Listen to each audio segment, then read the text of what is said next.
Assalamualaikum warahmatullahi wabarakatuh. Salam hormat untuk Pak Sugi selaku dari dosen pengampu mata kuliah Telemedika. Kami dari kelompok 4 izin untuk mempresentasikan hasil dari kerja kelompok kami yaitu berupa aplikasi web untuk penjadwalan dan pemantauan konsultasi dokter jarak jauh yang bernama Telehealth. Sebelumnya, perkenalkan dari kelompok kami, yang pertama ada Ahmad Fadil dengan NIM akhir 032, lalu Faiza Guslana dengan NIM akhir 033, lalu Karina Farah dengan NIM 040, serta Anasya Ayunindra dengan NIM akhir 042.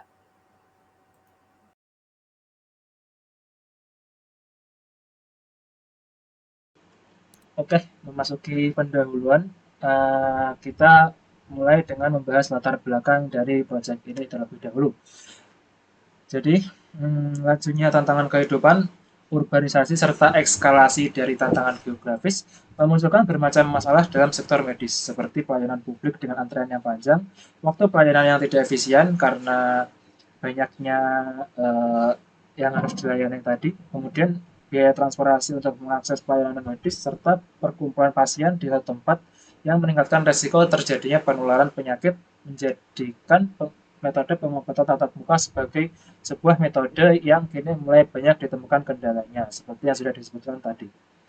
Kemudian kondisi ini yang kemudian diperparah dengan adanya pandemi, seperti 2020 lalu pandemi COVID-19 menunjukkan betapa fleksibilitas dan kontinuitas dalam layanan kesehatan medis menjadi urgensi yang sangat diperlukan untuk di era sekarang. Kemudian untuk meskipun telemedicine kini muncul sebagai solusi atas masalah yang disebutkan, implementasinya di lapangan masih terbatas hanya pada platform chat yang sederhana. Padahal diperlukan sebuah aplikasi web yang komprehensif serta terintegrasi yang tidak hanya menyediakan komunikasi jarak jauh dalam bentuk chat maupun video call, namun juga mengelola seluruh alur kerja, mulai dari penjadwalan, pembayaran, hingga pemantauan rekam medis digital dalam dalam hal pelayanan jasa medis seperti yang sudah disebutkan. Nah, oleh karena itu, kami menginisiasi proyek web app ini untuk merancang dan membangun aplikasi web yang mampu melakukan penjadwalan sekaligus pemantauan konsultasi dokter secara jarak jauh, atau kami menyebutnya dengan telehealth, untuk menciptakan ekosistem layanan kesehatan yang lebih efisien, mudah diakses, aman, dan berkelanjutan. Kemudian setelah kita membahas latar belakang tadi, kita masuki ke bagian rumusan masalah. Jadi apa aja sih yang menjadi rumusan atau yang mendasari masalah dari kita mendevelop telehealth ini? Jadi yang pertama-tama adalah dari segi desain dan arsitektur adalah bagaimana kita merancang antarmuka web yang intuitif untuk penjadwalan real time. Kemudian untuk poin yang kedua, untuk fitur komunikasi, rumusan masalah yang kita ajukan adalah bagaimana mengimplementasikan komunikasi jarak jauh yang aman dalam bentuk video call maupun chat secara real time. Kemudian yang ketiga adalah integrasi dalam bentuk integrasi data, adalah bagaimana membangun sistem manajemen rekam medis digital atau kita singkat RMI yang terintegrasi dan efisien. Yang keempat adalah secara kepatuhan, bagaimana memastikan keamanan atau privasi data dan kepatuhan terhadap regulasi kesehatan dari sistem web yang kita kembangkan. Oke, berlanjut ke tujuan proyek dari telehealth ini. Jadi telehealth ini dikembangkan dengan beberapa tujuan yang harapannya ingin kami capai. Seperti yang pertama adalah menciptakan sebuah aplikasi web berfungsional yang memfasilitasi pasien untuk memilih, memesan, serta melakukan konsultasi dengan dokter secara daring dan secara real time, seperti itu. Kemudian yang kedua adalah merancang dan mengembangkan sistem penjadwalan yang otomatis dan terstruktur untuk mengelola janji temu antara pasien dan dokter. Kemudian yang ketiga, mengembangkan fitur komunikasi video dan chat terinskripsi untuk konsultasi yang efektif. Kemudian yang keempat atau yang terakhir dari tujuan proyek telehealth adalah menyediakan modul rekam medis elektronik atau disingkat RMI bagi dokter untuk mencatat dan untuk pencatatan dan bagi pasien untuk pemantauan riwayat kesehatan, seperti itu. Nah, Kemudian untuk manfaat proyek ini sendiri kita golongkan menjadi beberapa bagian ya. Jadi dari tiap pihak yang menerima gitu. Jadi untuk poin pertama adalah untuk pasien, manfaat proyek telehealth ini adalah memberikan aksesibilitas dari mana saja hingga lokasi yang sangat terpencil sekaligus dan mengefisiensi waktu dan biaya seperti mengurangi antrean atau biaya transportasi serta menyediakan kenyamanan dengan bentuk konsultasi dari rumah. Kemudian untuk pihak dokter atau fasilitas kesehatan, telehealth diharapkan memberikan manfaat seperti mengoptimalisasi jadwal praktik yang lebih terstruktur, memperluas jangkauan layanan, serta mengurangi pekerjaan administratif melalui sistem RME terpusat.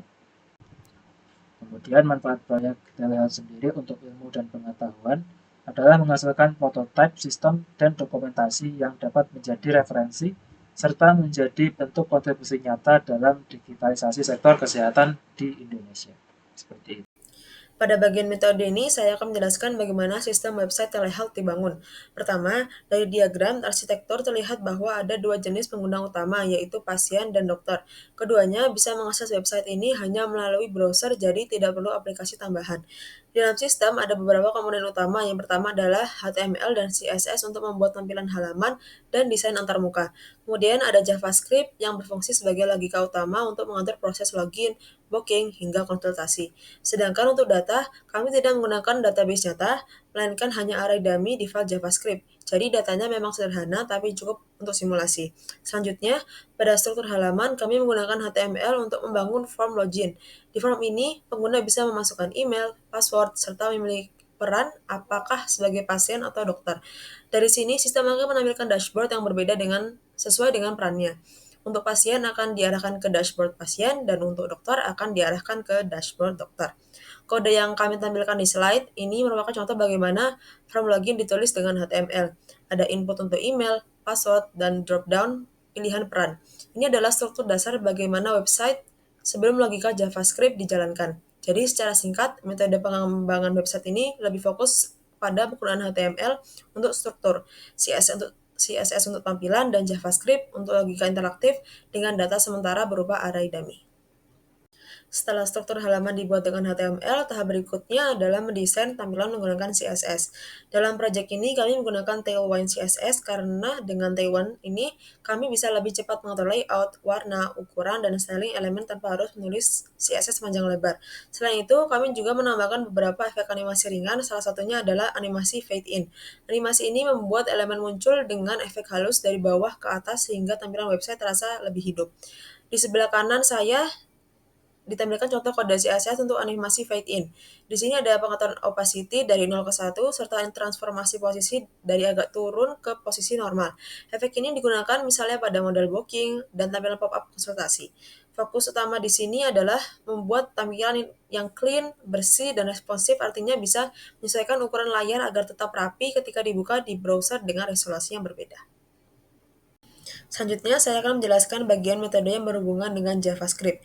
Di sistem ini, JavaScript digunakan untuk mengatur seluruh logika interaktif. Beberapa fungsi utamanya antara lain, yang pertama, autentikasi sederhana, di mana login masih menggunakan password demo untuk keperluan testing. Kedua, setelah login, sistem akan mengarahkan pengguna ke dashboard sesuai perannya, apakah pasien ataupun dokter. Ketiga, sistem akan menyimpan data booking konsultasi ke dalam array, karena saat ini belum terhubung ke database. Dan keempat, menyediakan simulasi chat dan video call, sehingga pengguna bisa merasakan alur konsultasi jarak jauh. Di sisi kanan slide ini, kita bisa melihat contoh kode JavaScript yang digunakan untuk menyimpan data dokter. Data ini masih berupa dummy data yang disimpan dalam array bernama doctors. Setiap objek di dalam array mewakili satu dokter dengan atribut seperti nama, spesialisasi, pengalaman, rating, harga, dan status ketersediaan. Data dummy ini nantinya akan dipanggil saat pasien membuka dashboard untuk memilih dokter yang tersedia dan melakukan booking jadwal konsultasi. Berikut ini merupakan proses implementasi sistem telehealth secara keseluruhan. Di sebelah kiri, saya tampilkan tahapan utamanya. Yang pertama adalah login, kedua masuk ke dashboard pasien atau dokter, ketiga booking konsultasi, keempat simulasi konsultasi, dan lima logout. Di sebelah kanan bisa dilihat flowchart dari alur sistem. Proses dimulai dari halaman login di mana pengguna memilih peran sebagai pasien atau dokter. Setelah login, sistem akan mengecek peran pengguna. Jika pengguna adalah pasien, maka diarahkan ke dashboard pasien untuk melihat jadwal dan melakukan booking dokter. Kalau pengguna adalah dokter, diarahkan ke dashboard dokter untuk mengatur jadwal praktik dan melihat daftar konsultasi yang sudah dipesan oleh pasien. Setelah pasien melakukan booking, sistem akan mencatat jadwal tersebut dan masuk ke tahap proses booking konsultasi. Selanjutnya, ketika waktu konsultasi tiba, pasien dan dokter akan masuk ke tampilan simulasi konsultasi yang menampilkan fitur video call dan chat. Setelah konsultasi selesai, proses akan berakhir dan pengguna bisa melakukan logout. Jadi, bagian dari diagram ini menggambarkan bagaimana alur sistem bekerja dari awal sampai akhir, mulai dari login hingga proses konsultasi jarak jauh secara langsung. Kemudian bagian terakhir dari metode ada batasan sistem. Yang pertama, data pengguna, dokter, dan jadwal masih berupa dummy data yang disimpan pada file JavaScript, sehingga belum terhubung ke database nyata. Yang kedua, proses autentikasi bersifat sederhana dengan kata sandi demo. Dan yang ketiga, fitur video call masih berupa simulasi tampilan dan belum terhubung dengan layanan komunikasi real-time. Setelah kita membahas mengenai latar belakang, sekarang kita memasuki hasil dan pembahasan. Nah, proyek ini tuh nantinya menghasilkan aplikasi web yang berguna untuk penjadwalan dan pemantauan konsultasi dokter dari jarak jauh. Nah, aplikasi web ini tuh nantinya dilengkapi dengan fitur login, pemilihan dokter, penjadwalan, terus ada juga chat konsultasi dokter dengan dokter yang dituju. Terus dengan adanya aplikasi web ini tuh nantinya pasien dapat lebih mudah untuk mendapatkan layanan kesehatan tanpa harus jauh-jauh datang ke klinik atau ke rumah sakit. Terus sistem ini tuh juga atau aplikasi web ini tuh juga menjadi solusi efektif dalam meningkatkan aksesibilitas pelayanan pasien, terutama bagi masyarakat yang memiliki keterbatasan waktu atau lokasi jarak dari rumah ke rumah sakit. Nah, yang pertama kita masuk ke login fitur. Nah, di login fitur ini itu user dapat melakukan login dengan memilih peran sebagai pasien ataupun dokter. Untuk keperluan demo, sistem ini tuh atau aplikasi web ini tuh menggunakan autentifikasi sederhana dengan kata sandi yang default, yaitu cuman password gitu aja. Terus kalau udah berhasil login, kalau misal user berperan sebagai pasien, nah user ini nanti dapat melihat daftar jadwal konsultasi di dashboard. Terus juga bisa memilih dokter berdasarkan spesialisasi dan ketersediaannya. Terus bisa melakukan pemesanan jadwal atau booking serta mengikuti sesi konsultasi secara daring, bisa video call maupun bisa chat. Terus misal kalau si user ini login sebagai dokter, user ini nanti yang akan memperoleh akses ke dashboard khusus dokter yang dimana bisa melihat jadwal praktek, daftar pasien yang sudah melakukan booking, dan juga fitur untuk memulai dan mengelola sesi konsultasi. Nah, dengan pembagian peran ini tuh nantinya aplikasi web ini tuh dapat menyesuaikan tampilan dan fungsi sesuai dengan kebutuhan masing-masing user. Lalu yang kedua ini ada dashboard. Dashboard ini tuh sebagai pusat kendali utama untuk mengelola konsultasi jarak jauh dengan interface yang sederhana. Nah, di dashboard ini tuh ya, kalau misal sebagai pasien, di dashboard ini tuh ada 3 menu utama, yaitu cari dokter, konsultasi aktif, dan riwayat. Nah, menu cari dokter ini tuh nantinya itu memudahkan pasien untuk menemukan dokter yang sesuai dengan spesialisasinya. Terus kalau misal konsultasi aktif ini tuh nantinya menampilkan sesi konsultasi yang sedang berjalan. Nah, terus yang terakhir ada riwayat. Riwayat ini tuh nantinya menampilkan atau menunjukkan jumlah konsultasi yang sudah selesai dilakukan. Dashboard ini tuh juga menyediakan kayak bagan jadwal konsultasi dokter itu yang nantinya akan menampilkan janji temu dokter, janji temu, notifikasi jika belum ada jadwal, dan menghindari kebingungan pasien. Nah, desain dari dashboard ini tuh menggunakan warna yang kontras dan juga membedakan fungsi utama dan bahasa yang ringan agar informasi lebih dipahami oleh pasien. Nah, secara keseluruhan dashboard ini tuh memberikan gambaran yang ringkas dan informatif, terus mendukung kemudahan penjadwalan serta pemantauan konsultasi media jarak jauh lewat platform web. Terus setelah kita lihat di dashboard kan ada di sebelah pojok kiri itu ada tulisannya cari dokter. Nah, jika kita pencet sebagai pasien, nanti itu akan muncul fitur pilih dokter, yang dimana ini tuh nanti memudahkan pasien untuk menemukan dokter sesuai dengan kebutuhan dan spesialisasi yang dia inginkan. Lalu ini tuh bisa membantu pasien juga untuk membuat keputusan berdasarkan kualitas dan biaya yang mereka punya. Lalu tombol pilih dokter ini tuh berwarna biru. Jadi ini tuh bisa menonjol dan tidak membingungkan pasien. Nah, fitur ini juga dilengkapi dengan adanya tulisan bersedia atau tidak tersedia yang berwarna abu-abu dan juga biru, sehingga bisa membedakan, pasiennya bisa membedakan antara mana dokter yang tersedia, mana dokter yang tidak tersedia. Nah, fitur ini juga mendukung transportasi layanan daring, jadi memungkinkan pasien menilai dokter berdasarkan pengalaman dan juga rating, sekaligus bisa meningkatkan kepercayaan pada sistem di telehealth ini. Terus yang keempat ini tuh kan ada booking konsultasi, yang dimana ini tuh sejalan dengan fitur yang bagian cari dokter sebelumnya. Nah, di gambar sebelumnya itu kan ada fitur cari dokter. Nah, pasien itu bisa melihat di situ, bisa melihat profil singkat dokter, termasuk nama, terus spesialisasinya, terus biaya konsultasinya. Terus habis itu sistem ini tuh menyediakan daftar slot waktu yang tersedia secara interaktif sehingga pasien dapat langsung memilih jadwal yang sesuai. Nah, pada tahap akhir pasien itu dapat menuliskan keluhannya yang diderita, yang ingin dikonsultasikan, sehingga dokter itu dapat memiliki informasi awal sebelum melakukan konsultasi. Nah, dengan adanya fitur ini tuh proses penjadwalan konsultasi akan lebih efisien, transparan, dan juga mengurangi resiko tumpang tindih jadwal antara pasien dan juga dokter. Nah, yang kelima, setelah booking tadi itu nantinya akan kembali ke dashboard. Nah, ini tuh nanti terlihat seperti gambar di slide itu, ada tulisannya cari dokter, konsultasi aktif, dan juga riwayat konsultasi. Nah, pada bagian jadwal konsultasi itu nantinya sistem menampilkan daftar konsultasi yang sudah dijadwalkan oleh pasien, termasuk informasi nama dokter, tanggal, terus waktu konsultasinya, serta keluhan yang dialami oleh pasien. Terus pasien juga bisa untuk memulai konsultasi langsung melalui tombol mulai konsultasi yang muncul saat waktu konsultasi telah tiba. Nah, dengan adanya fitur ini tuh nanti pasien tidak hanya dapat mengatur jadwal secara mandiri, tetapi juga memantau status konsultasi secara real time, sehingga pengalaman layanan kesehatan jarak jauh ini menjadi lebih terstruktur dan lebih efisien. Terus kita masuk ke ruang konsultasi. Nah, di ruang konsultasi ini tuh pasien dapat berkonsultasi langsung mengenai keluhannya. Terus konsultasi ini tuh juga bisa dari via video call maupun via chat. Nah, pasien itu nanti akan menjelaskan semua keluhan yang diderita, dan juga dokter nantinya akan merespon serta memberikan resep dan juga jadwal konsultasi lanjutan yang akan dilakukan oleh pasien nantinya. Nah, setelah konsultasi selesai, pasien itu bisa menekan tombol akhiri konsultasi, dan semua riwayat chat yang sudah dikonsultasikan tadi itu akan tersimpan di bagian riwayat yang ada di dashboard tadi.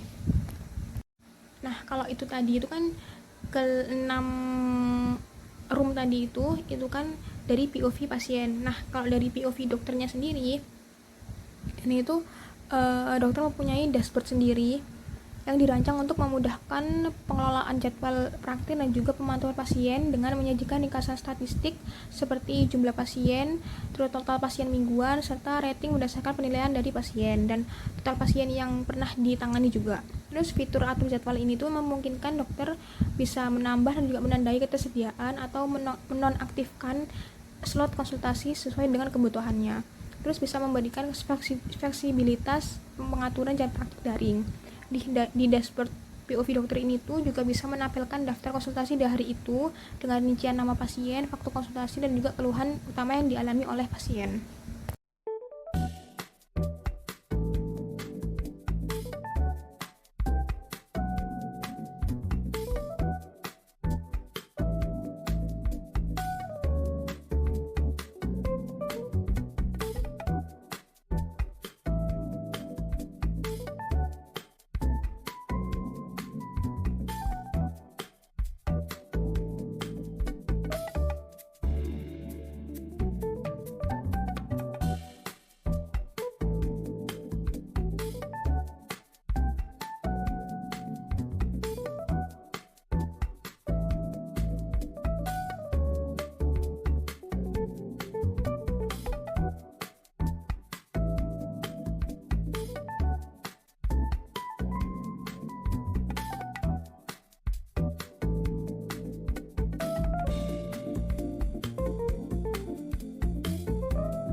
Berdasarkan hasil dari percobaan yang telah dilakukan, dapat disimpulkan bahwa percobaan ini berhasil mengembangkan sebuah perwarupa aplikasi web berupa telehealth yang berfungsi untuk penjadwalan dan pemantauan konsultasi dokter jarak jauh.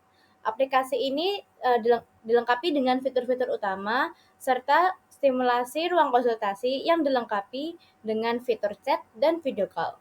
Meskipun aplikasi telah berfungsi dengan baik, sistem ini masih memiliki beberapa keterbatasan. Secara keseluruhan, perwarupa ini telah mencapai tujuannya untuk mendemonstrasikan alur kerja telemedicine. Sekian yang dapat kami sampaikan dari kelompok 4. Apabila ada kurangnya dari proyek ini, kami mohon maaf. Akhir kata, wassalamualaikum warahmatullahi wabarakatuh.